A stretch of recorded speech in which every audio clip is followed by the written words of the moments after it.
In Fallout, and then in Fallout New Vegas in particular, we really wanted to have sort of a lot of groups that people could interact with. Factions are really important to us. We didn't want to make it something where it was black and white, where you have a small group of good people against a small group of bad people. It's this very complex mixture of these different people and these different factions. The player has a lot of control over what he gets to do in the New Vegas area. He gets to influence what happens to an entire region, and in order to have that kind of influence, he needs to side with one of the factions and sort of decide where he tips the balance.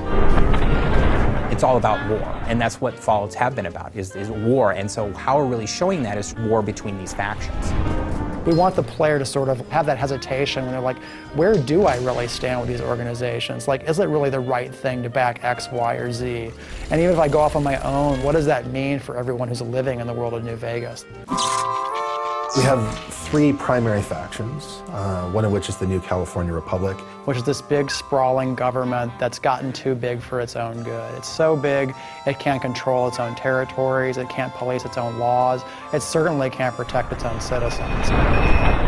On the other hand, approaching from the east, looking to lock horns of the New California Republic, is this huge army of slavers called Caesar's Legion. Which is this terrifying war band of slaves that has come from out of the Grand Canyon area that is just conquering everything in its path. NCR and Caesar's Legion are sort of stalemated at the Colorado River and at Hoover Dam. Hoover Dam is one of our signature locations in the game, and to be honest, it's what everyone is fighting over. It's still able to provide power for part of the region, which is its big draw. Of course, Mr. House is playing into it as well, because Mr. House doesn't want NCR to win, ultimately, because he doesn't want them to take control of the Strip. But that's not going to happen, because you're going to work for me. The general idea is that we have the three major factions, Mr. House, NCR, and Caesar's Legion, but then there are all these sub-factions like the Great Khans, the Powder Gangs, the Kings, the Boomers, the Followers of the Apocalypse, and the player can go to those groups and try to shift alliances. We want the player to experience those factions. We want them to know what politics are at stake